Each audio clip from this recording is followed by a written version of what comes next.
Is this depression? Or is it fibromyalgia? Maybe a doctor suggested it's just depression. Maybe you've wondered, am I just low or is something actually wrong in my body?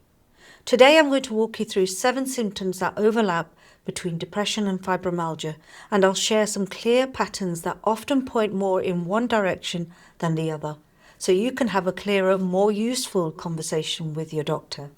I'm not a medical doctor and this video isn't a diagnosis. I'm someone who's lived with fibromyalgia for over 25 years and I've also experienced depression, even before fibro arrived. So I'm speaking from lived experience on both sides, chronic physical illness and mental health.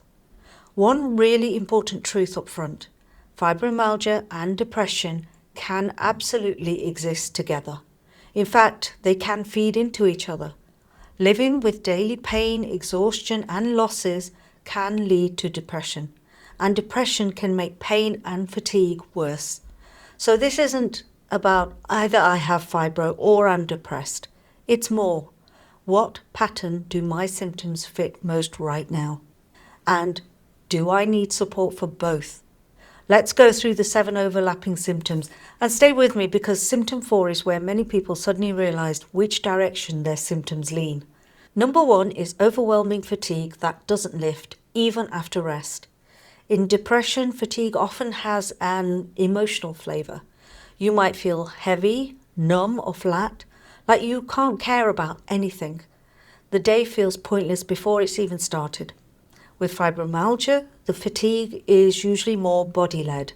You might feel weak, jelly-like, or as if your body has been made of wet sand. You could be wired but tired, exhausted but unable to properly switch off. You feel more drained after pushing through activity, especially around a flare. A flare is when your symptoms suddenly increase for a few days or weeks. A simple question that can help is, does my fatigue come with widespread pain, tenderness and clear flare patterns? That leans more towards fibromyalgia. Or does it feel more like emotional heaviness and lack of interest even when my body isn't flaring? That leans more towards depression. Neither is laziness, both are real symptoms that deserve support. Number 2 is sleep. With depression, sleep can go in either direction. Oversleeping or waking very early, restless, with a feeling of dread or hopelessness. With fibromyalgia, the classic pattern is non-restorative sleep. You might sleep for hours but wake up unrefreshed. You might wake repeatedly with pain or discomfort. And you might feel like your sleep isn't deep or healing. A useful clue is that if you think, I slept but I woke up feeling like I've been hit by a truck, especially with increased pain and sensitivity, that often points more towards fibromyalgia. Sleep that tracks closely with mood, for example, sleeping more when you feel low and withdrawing from life, can lean more towards depression. One practical step that helps either way is a simple wind-down routine. Going to bed at roughly the same time each night, softer lights, less screen time, maybe gentle deep breathing. It's not a magic fix, but it signals to your nervous system that it's time to slow down. Number 3 is brain fog and trouble concentrating. In depression, thinking often feels slowed down, stuck in negative loops, foggy when you try to decide or plan. In fibromyalgia, what people call fibro fog often looks like losing your words mid-sentence, forgetting why you walked into a room, struggling to follow conversations, and feeling overwhelmed by noise, lights, or busy environments. So what's the clue here? If your brain fog flares with pain, poor sleep, overdoing it, or sensory overload, that pattern leans more towards fibromyalgia. If the fog is strongly tied to low mood, hopelessness, and loss of interest, that can lean more towards depression. Your brain isn't failing, it's overloaded. Support yourself by using lists to remember, reminders, or notes when you need them. Think of it as giving your brain extra scaffolding while it's under strain.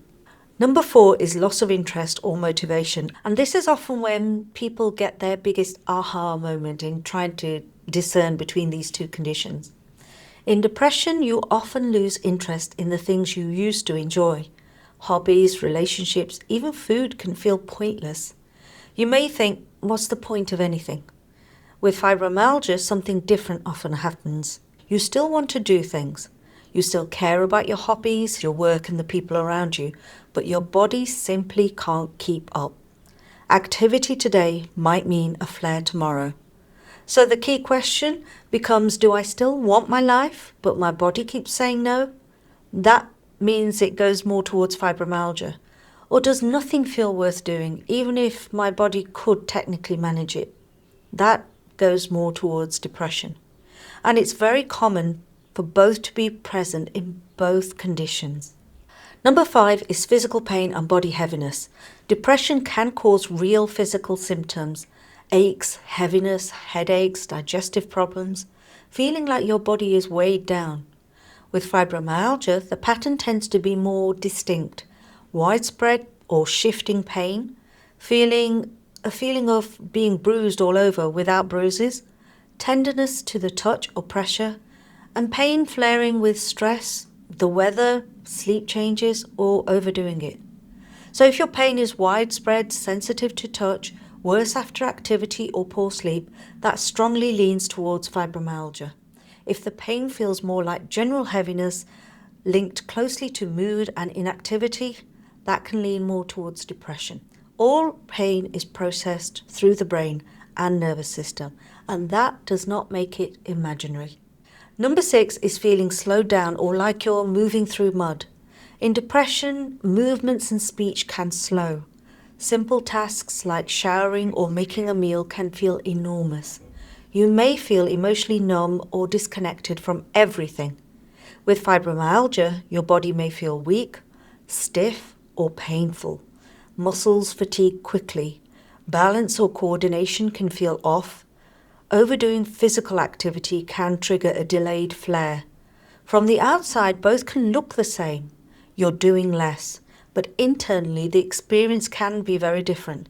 If it feels like your body physically can't, that leans more towards fibromyalgia.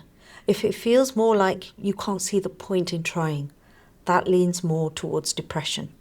Number 7 is mood changes, guilt and hopelessness. With depression, these feelings are often central and key to the condition. Persistent low mood, emptiness, hopelessness, feeling like you're a burden. Some people also experience thoughts of self-harm or not wanting to be here. If that's happening, please know that reaching out for help through your doctor, mental health services, or someone you trust is incredibly important. You deserve support. With fibromyalgia, mood changes often follow pain, exhaustion, and loss of function. You might feel tearful, irritable, or overwhelmed simply because living with constant symptoms is exhausting. So we've looked at 7 overlapping symptoms. You might recognize yourself more in the depression patterns, or you might recognize yourself more in the fibromyalgia patterns. You might recognize both. That doesn't mean it's all in your head. It means your body and nervous system are under real strain, and they're producing symptoms that deserve proper support. The goal of this video isn't for you to diagnose yourself. It's to give you the language and patterns you can take to your doctor or specialist and say, this is what I'm noticing. Can we look at both fibromyalgia and depression properly? You are allowed to ask for that. If this video helped you feel even a little clearer or more understood, let me know in the comments. Which way do you lean more, depression, fibromyalgia, or both? And if you're now thinking, okay, but what about all the strange symptoms that nobody's ever explained? Because there are many more to both conditions. The next video I recommend watching is 5 hidden fibromyalgia symptoms doctors rarely explain. I'll put that on the screen now, and I'll also link it in the description. Click through to that next, and let's keep untangling this together. Take very gentle care of yourself today, and I'll see you in the next video. And until then, be well.